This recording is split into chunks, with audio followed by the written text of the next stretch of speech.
মুহাম্মদকে দেখলে আর খিদা লাগে না। সাহাবী গরিব মানুষ, ঘরের মধ্যে খাবার নাই, ক্ষুধায় অস্থির, পানির পিপাসা লাগছে, দৌড়ে দৌড়ে এসে বসে গেছে। কি মেয়ে এত দৌড়ে দৌড়ে হাঁপছেয়া, ইয়া রাসূলুল্লাহ ঘরের মধ্যে খাবার নাই, ক্ষুধা যন্ত্রণায় ছটফট করি, যখনই ক্ষুধা লাগে খাবার কোথায় পাবো? অভাবী মানুষ দৌড়ে আইসা আপনার চেহারাটা দেখলে আমার আর ক্ষুধা লাগে না।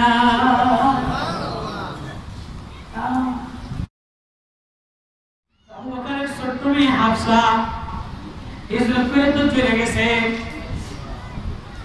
আবু বকরের আব্বা হযরতে আবু কুহাফা মুসলমান হয় নাই।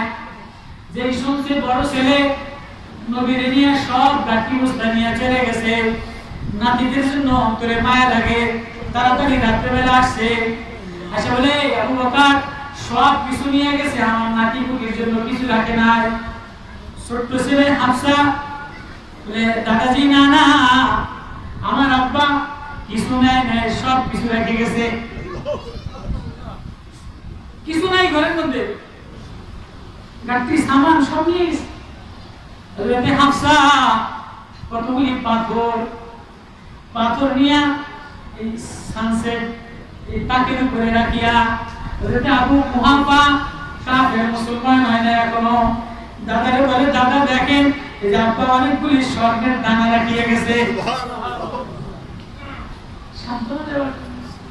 হাফসা নবীজি হিজরত করে গারে সুরে চলে গেছেন, মক্কা থেকে 350 কিলোমিটার মদিনার পথে যাইতেছে। মক্কা থেকে 2.5 কিলোমিটার দূরে গারে সুরে যে আশ্রয় নিছে। 3 দিন ছিল গিরিপথ, পাথরের পথ। হযরতে হাফসা, হযরতে উম্মে মাবাদ, লম্বা ইতিহাস, দুধ দিয়ে আসতো, দুধ মরুভূমির মধ্যে, পাহাড়ের মধ্যে নবীজি যে দুধের ওলান চাইতো, ওই দুধের মধ্যে ওলানের দুধ ভরে যাইত। হযরতে হাফসা ওয়ানা দিছে, ছোট্ট মানুষ খানা নিয়া নবীজির রাত্রেবেলা বিকালবেলা নিয়ে খানা দিয়ে আসবে আব্বারে এবং নবীরে। এমন সময় রাস্তার মধ্যে মক্কা থেকে এই পথ দিয়া, বাম পথ দিয়া, পিছন দিয়া বাইক হওয়ার রাস্তা। আবু জাহেল ধরছে, এই হাফসা কই যাও, কোথায় যাও? মুহাম্মাদের খবর বলতে হবে, তোমার আব্বা এবং মুহাম্মদ কোথায় গেছে এটা না বললে তোমারে মেরে ফেলাবো। থরথর করে কাঁপা দরকার ছিল না আবু জাহেল। হযরত হাফসা দাঁড়ায় গেছে, বলে আবু জাহেল শুনিয়া নাও, আমার আব্বা এবং নবী মুহাম্মদ কোথায় আছে আমি জানি, কিন্তু তোমারে বলবো না। তুমি আমার নবীর জানের দুশমন, তুমি যদি আমার জীবনটাও নিয়ে নাও, আমি হাফসার জীবনটাও কাইরা লও, কিন্তু এই আবু জাহেল, এই ওয়ালিদ মুগীরা, এই মক্কার লিডারের দলেরা আমার জীবনটাও যদি কাইরা লও, আমার জবানটাও যদি কাইটা দাও, আমার কলিজাটাও যদি বের করে দাও, শুনিয়া দাও, স্পষ্ট ভাষায় বলে দিলাম, আমার নবীরে তোমরা আমার নবীর জানের দুশমন, আমার নবীরে কষ্ট দিবা, আমার নবীর সংবাদ আমি হাফসা বলবো না। এই তাকবীর, আল্লাহু এই তাকবীর, আল্লাহু। হাফসা এটা বলে দাঁড়ায় রইলে, আবু জাহেল একটা ধাক্কা মেরে দিলে, খবরটা কেটে গেল, রক্তগুলি ঝরঝর করে পড়ে। আবু জাহেল নিস্তব্ধ, কিন্তু কর্তব্যবিমূঢ় হয়ে গেল, যে বাচ্চা এতটুকু ভিতরে এত প্রেম, খবর নেওয়া যাবে না, যাও রাস্তা ছেড়ে যাও। হাফসার গোপনে যে পরবর্তীতে ওই কপাল ফাটা অবস্থায় রাত্রেবেলা যে ঠিকই নবীজির খাবার দিয়ে আসছে, নবীজি হাফসারে দূরে দেখবে, হাফসা তোমার কপালটা কে ফাটাইছে?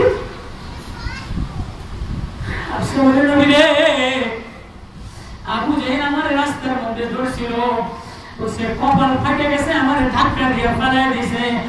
আমি হাফসার জীবন লয়ে এলাম, আমার নবীর জীবনের দুশমন, তার সাথে আমার কোনো সন্ধি নাই। আমার নবীর জীবনের দুশমন, তার কাছে আমি আমার নবীর সম্মান বলতে পারি না। নবীর আবু জেহেল আমার ধাক্কা মারছে, কপাল ফেটে দিয়েছে, এটা হাত লাগাই দিছে, কপালটা ভালো হয়ে গেছে। যেমন বাপ তেমন বেটি, इसको नबी से दिल जुड़ा, এটাকে বলে আশিকুন নবী।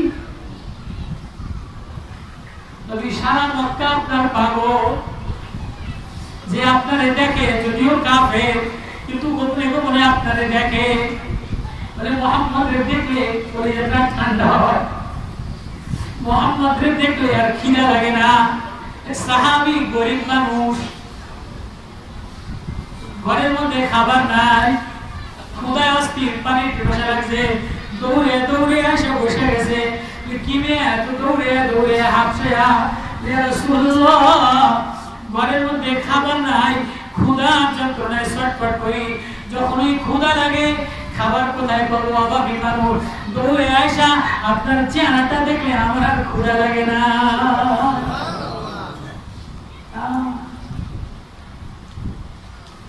এই নবীর মানুষে গালি দিবে, নবীর মানুষে গালি দিবে, নবীর সুন্নতে তুমি হাত লাগাও, নবীর পোশাক তোমার গায়ে লাগে না, নবীর সুন্নতের পোশাক তোমার বাচ্চার গায়ে লাগে না।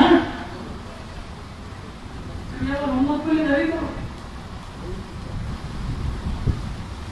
তুমি আবার উম্মত বলে দাবি করো।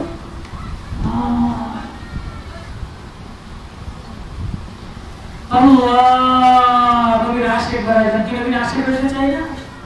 ইনশাআল্লাহ। আল্লাহ বলে আমার নবী যে আশিক না, নবী তার জন্য সুপারিশ করবে না।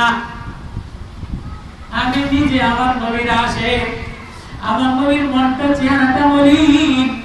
আয়াত নাযিল হয়ে গেছে, ওয়াদ-দুহা ওয়াল-লাইলি ইযা সাজা মা ودعك ربك وما قلى وللآخرة خير لك من الأولى। আমি আপনি একটুও ঘাবড়েন না, আপনার উম্মতেরও বলে একটুও যেন চিন্তিত না হয়, একটুও যেন না ঘাবড়ায়। দুনিয়াতে যদি একটু কষ্ট হয়, দুনিয়াতে একটু যদি অভাব অনটন হয়, দুনিয়াতে যদি একটু কম পায়, ওয়ালাল আখিরাতু খায়রুল লাকা মিনাল উলা, দুনিয়া যদিও কম হয় আমি আখিরাতে ভরপুর দিয়ে দিব। আপনার উম্মত সুবহানাল্লাহ বলবে, আলহামদুলিল্লাহ বলবে, 2 রাকাত নামাজ পড়বে, আমি আল্লাহ মিজানের পাল্লা ভারী করে দিব। 1 রাতে নামাজ পড়বে, আমি 1000 রাতের সওয়াব দিয়ে দিব। আপনার উম্মত অল্প আমল করবে, আমি কিয়ামত পর্যন্ত আমল জারি করিয়ে দিব। ওয়ালাল আখিরাতু খায়রুল লাকা মিনাল উলা।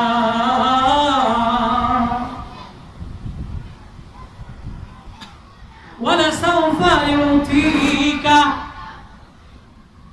একটু মনটা মলিন করবেন না, একটু চেহারাটা ঘাবড়াবেন না, একটু হৃদয়ের মধ্যে ব্যথা দিবেন না। আপনি ব্যথিত হইলে আমার ভালো লাগে না, আপনি কষ্ট পাইলে আমি আল্লাহ সহ্য হয় না।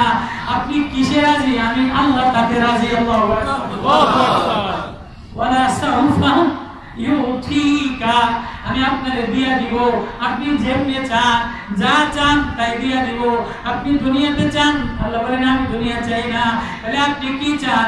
আল্লাহ আমি দুনিয়াতে চাই না, আমি আমার উম্মতের জন্য আমার সব মায়া মমতা, আমার সব উদারতা, আমার সব সুপারিশ আমি কাল কিয়ামতের ময়দানে আমার উম্মতের জন্য চান। সিলমান আপনি যেভাবে চান সেভাবে দিব। যার জন্য বলেন তাকে মাফ করে দিব, যার জন্য মায়া লাগান তাকে আপন বানাই দিব।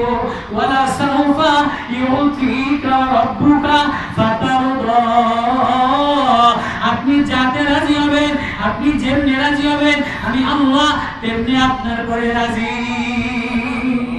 ওই নবীর কষ্ট দিবা, ওই নবীর আঘাত দিবা, ওই নবীর ব্যঙ্গচিত্র করবা, আর মুসলমানের কলিজায় আঘাত লাগবে না। সারা পৃথিবীর মুসলমান এক হয়ে গেছে, সারা পৃথিবীর মুসলমানের কলিজায় আঘাত দিছো, সব মুসলমান সইতে পারে, নবীর আঘাত দেওয়া মুসলমানের কলিজায় মানে না। হযরত আমর ইবনে আস নবীজির সাহাবী, নবীজির আশিক।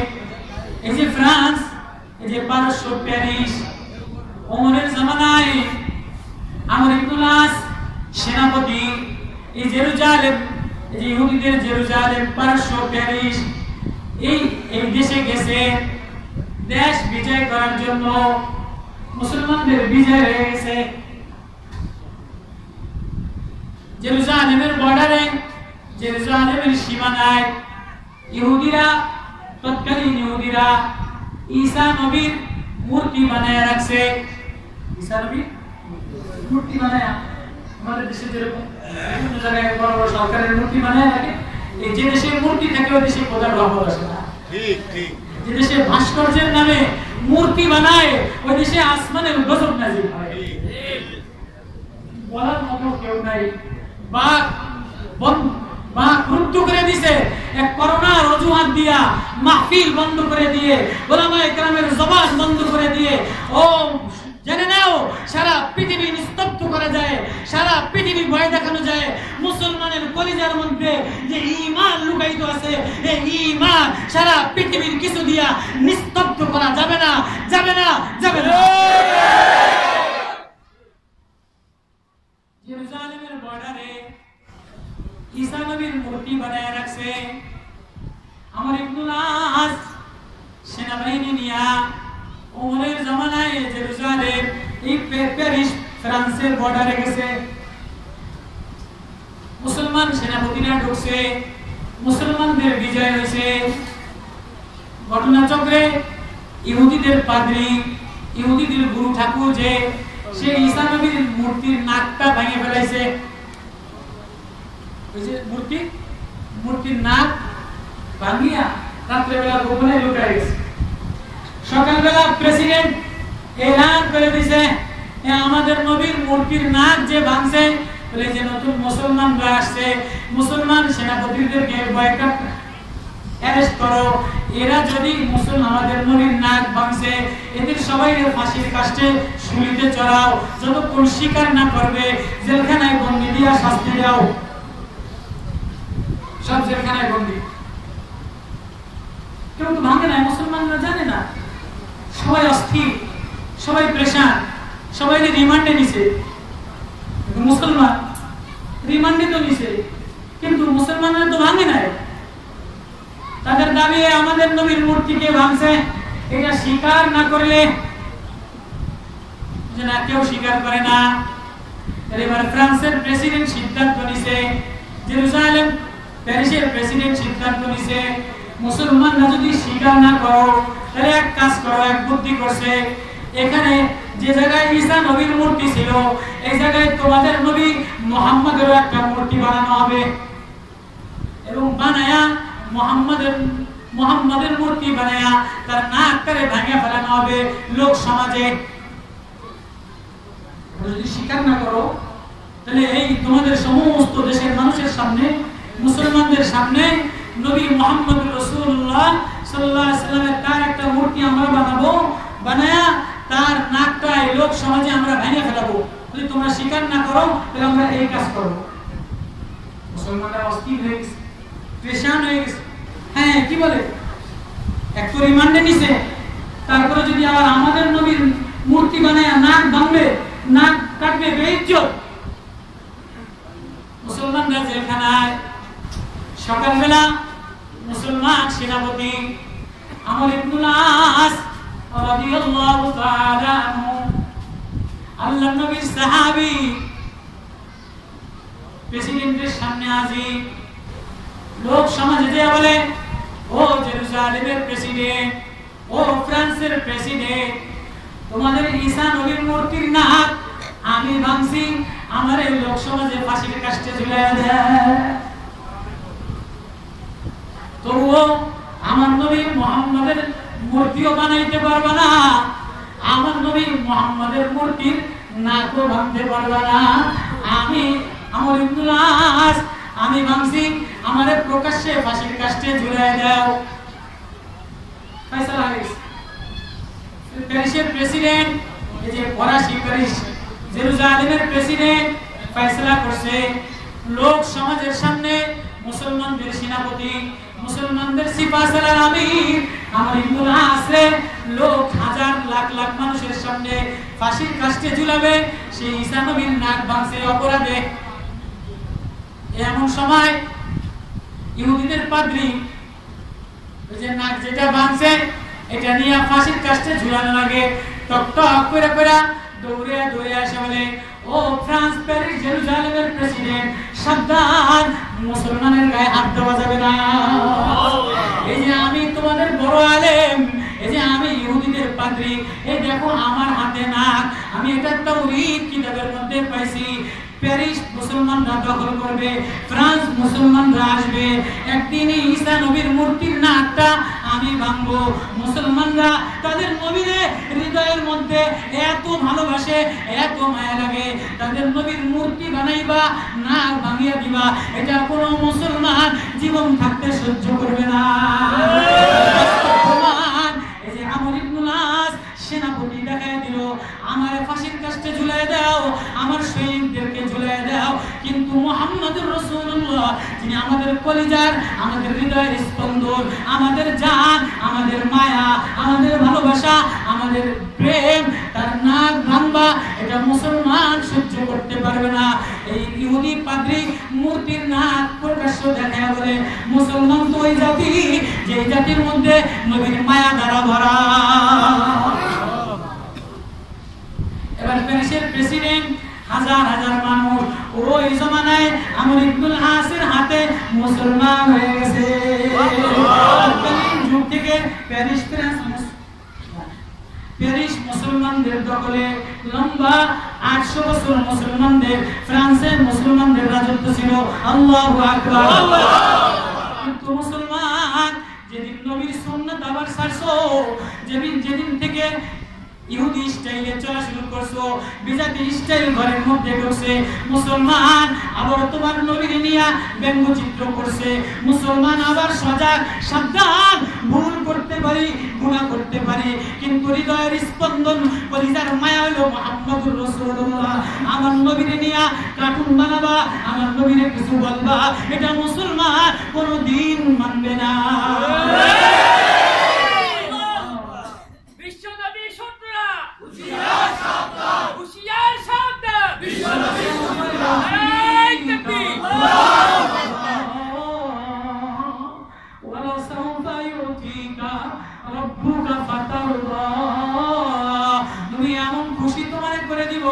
কিয়ামত পর্যন্ত তুমি শুয়ে শুয়ে দেখবা, তোমার গায়ে মাছি পড়বে না, কাঁটার আঁচল যদি লাগাইতে চায়, এমন উম্মত তোমার জন্য, এমন আশিক তোমার উম্মত, এমন পাগল পারা তোমার উম্মত। 1500 বছর পরে, 1000 বছর পরেও যদি নবী তোমার নিয়ে কিছু বলে, তোমার উম্মত গর্জন দিয়ে উঠবে। ওয়ালা সাউফা ইউতিকা রাব্বুকা ফাতারদা। নবী একটু আঙ্গুরের মাথাটা কেটে গেছে, এজন্য চেহারাটা বলিঞ্চর হয়ে গেছে। নবী তোমার মনটা খারাপ লাগে, আমার কষ্ট লাগে। নবী ও তোমার উম্মত এমন বানায় দিব, 1000 লক্ষ বছর পরে, 1500 বছর পরে, 2000 বছর পরেও তোমার উম্মতের প্রেম দেখিয়া, তোমার উম্মতের মায়া দেখিয়া, তোমার উম্মতের দুরুদের আমল দেখিয়া, তোমার উম্মতের গর্জন দেখিয়া, আজকে নবী রওজায় শুয়ে শুয়ে খুশি খুশি আল্লাহর খুশি প্রকাশ করতেছে, আমার জন্য আমার উম্মতেরা পাগল। মায়া লাগাও তো নবীর জন্য মায়া লাগাও। ওয়ালা সাউফা ইউতিকা রাব্বুকা ফাতারদা। নবী ও আমি তোমার আশিক, তুমি যেমনি চাও আমি তেমনি তোমার উপরে রাজি। এরপরে আল্লাহ নবী আমি তোমার উপরে খুশি। এবার নবীর 3টা গুণের কথা বলছে। এবার নবীর আলাম ইয়াজিদিকা ইয়াতীমান ফাআওয়া ওয়া ওয়াজাদাকা দাল্লান ফাহাদা ওয়া ওয়াজাদাকা আইলান ফাআগনা ফাআম্মাল ইয়াতীমা ফালা তাকহার। তোমার এমন অবস্থায় পাইলাম, তুমি এতিম ছিলা, অসহায় ছিলা, তোমার লালন পালনকারী কেউ ছিল না, তোমার দেখভাল করার কেউ ছিল না, আমি উম্মতের মধ্যে তোমার মায়া দিয়ে দিলাম। আজ পর্যন্ত সবার কলিজায় নবীর মায়া বেশি। আলাম ইয়াজিদিকা ইয়াতীমান ফাআওয়া। লম্বা ব্যাখ্যা, সারা রাত যদি বলি সূরার তাফসীর, সারা রাত যদি বলি নবীর মায়ের কথা শেষ হবে না। আল্লাহ বলে আমার নবীর গুণ বলে আমি আল্লাহই তো শেষ করতে পারি না। আমার নবীর এত গুণ, আমার নবীর এত আখলাক, কানা খুলুকুল কুরআন। এজন্য আমরা চালু করে দিলাম সিরাতুন নবী, নবীর জিন্দেগি জানা, নবীর জন্য দুরূদ শরীফ পড়া, নবীর জন্য দুরূদ শরীফ পড়া, সোমবারে রোজা রাখা, জায়গায় জায়গায় মাসনুন দোয়াগুলি পড়া, মসজিদে ঢুকতে, ঘরের মধ্যে ঢুকতে, ঘর থেকে বের হইতে, চাউল ধুইতে, উযু বানাইতে, জামা গায়ে দিতে, উযুর শেষে এই মাসনুন দোয়াগুলি পড়া, এইগুলি যদি কেউ আমল করে তো আল্লাহ বলে তার সিনার মধ্যে আমি নবীর ইশকে মোহাব্বত দিয়ে ভরে দিই। সুবহানাল্লাহ। যে ঘরের মধ্যে এই আমলগুলি করবে ওই ঘরকে আমি আল্লাহ তাআলা বরকতওয়ালা বানায় দিই। করব তো এই পাঁচটা আমল করব তো ইনশাআল্লাহ। পাঁচ গুণে গুণান্বিত হলে নবীর আশিক হওয়া যায়। নবীর আশিক হতে চাই না ইনশাআল্লাহ। কষ্ট হলেও সকালে রোজা রাখবো, নবীর শানে দুরূদ শরীফ পড়ব, মা বোনেরা দোয়াগুলি পড়ব, হ্যাঁ নবীর জন্য দুরূদ শরীফ, নবীর সিরাত মসজিদে নবীর জীবনী পড়ব, ঘরের মধ্যে নবীর জীবনী পড়ব। আর নবীর টাকা, নবীর সম্পদ কোন জায়গায় পাওয়া যায়? ওলামায়ে কেরামের কাছে। কোন জায়গায়? ওলামায়ে কেরাম আহলুল্লাহদের কাছে পাওয়া যায়। আহলুল্লাহদের কাছে যায় বিরাসতে নবী, যার কাছে নবীর টাকা আছে, যার কাছে নবীর সম্পদ আছে, তার কাছে যে বলে আমিও তো নবীর উম্মত, আমারে কিছু দাও। যার কাছে নবীর সম্পদ আছে তাকে যে বলা ও ভাই তুমি একা নিবাকা, আমিও তো নবীর উম্মত, আমারে কিছু দাও। তার কাছে যেতে হবে। যার কাছে নবীর সম্পদ আছে তার কাছে যে বলা আমারও নবীর সম্পদ দাও। তারপরে ইনশাআল্লাহ আল্লাহ আমাদের সবাইকে এই কথাগুলির উপরে লম্বা আলোচনা করলি আমলে জিন্দেগি পরিবর্তন করা, নবীর মহব্বত দ্বারা হৃদয়টা, শরীর দ্বারা নবীর সিরাত, নবীর আখলাক দ্বারা, নবীর লিবাস পোশাক দ্বারা সাজানো, আল্লাহ ঘরের মধ্যে বরকত দিয়ে দিবে। এই করোনাকালীন এই সময় দীর্ঘদিন আমরা খুব টেনশন ছিলাম, আতঙ্কিত করে দিছে যে না বাঁচানে ওয়ালা কে আল্লাহ, হেফাজত করনে ওয়ালা কে আল্লাহ। আমার নবীর গুণকীর্তন করব, আমার নবীর শানে দুরূদ শরীফ পড়ব, নবীরে মহব্বত করব, আল্লাহ আমাদেরকে বাঁচিয়ে দিবেন। করব ইনশাআল্লাহ। আল্লাহ আমাদের সবাইকে আমল করার তৌফিক দান করুন।